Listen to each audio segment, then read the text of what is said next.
Uwimana David ni umwana wavukiye muri Repubulika Iharanira Demokarasi ya Kongo wahoze mu mutwe wa FDLR. Yavuze ko mu myaka 3 yamaze muri uyu mutwe w'iterabwoba urwanya leta y'u Rwanda ukorera mu mashyamba ya Kongo batozwaga ibikorwa by'ubugizi bwa nabi. Uwimana kuri ubu ufite imyaka 17 uri mu bana 22 Komisiyo y'Igihugu yo gusezerana no gusubiza mu buzima busanzwe abahoze ari abasirikare yashyikirije imiryango bakomokamo kuwa 29 Nyakanga 2026.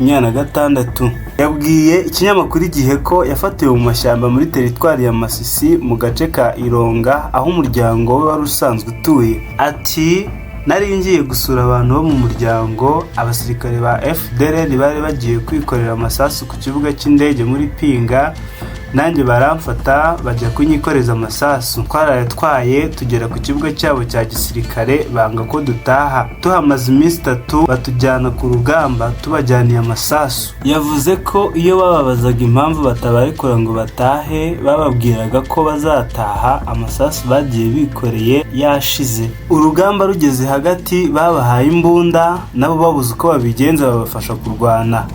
Ari nabwo yahise atandukana n'umuryango we wahungutse akaba yarawusanze mu karere ka Nyabihu. Uwimana uvuga ko atigeze agira amahirwe yo kwiga ngo arenge mwaka wa 3 w'amashuri abanza kubera intambara, agahamya ko mu myaka 3 yamaze muri FDLR batozwaga ibikorwa by'ubugizi bwa nabi. Ati twajyaga ku rugamba nk'abandi, twabafashaga kujya kwiba amateke n'ihene by'abaturage kuko badutozaga guhohotera ababyeyi, gufata ku ngufu no kwica. Avuga ko ubwo inzara yari bageza habi barangiwe aho bajya kwiba amatungo y'abaturage hafi y'umujyi wa Goma.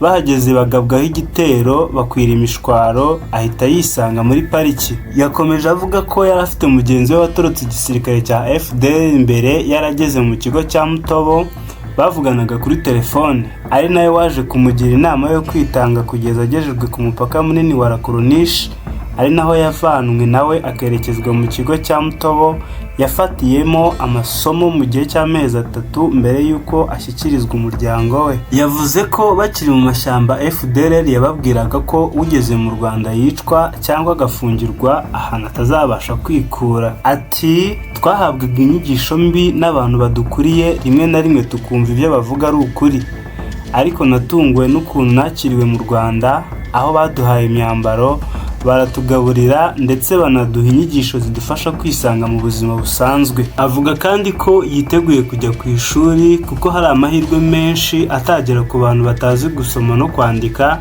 kandi yiteguye kwifatanya n'abandi asanze. Uyu mwana yasabye abo babanye mu mashyamba ya Kongo bakiriyo gukora amahitamo mazima bagataha kuko byinshi babwirwa ari ibinyoma. Perezida wa Komisiyo y'Igihugu yo gusezerera no gusubiza mu buzima busanzwe abahoze ari abasirikare Nyirahabineza Valerie avuga ko mu bana 24 basoje amasomo ahabwa abahoze ari abasirikare abahujwe n'imiryango yabo ari 22, mu gihe abandi 2 basigaye batarabasha kubonerwa imiryango bakomokamo. Muri abo bana 22 bahujwe n'imiryango yabo, ufite imyaka myinshi afite imyaka 18, mu gihe ufite imyaka mike afite imyaka 16. Kuva Komisiyo y'Igihugu yo gusezerana no gusubiza mu buzima busanzwe abahoze ari abasirikare yajyaho, imaze gusubiza mu buzima busanzwe abana basaga 1029 bahoze mu mitwe yitwaje intwaro.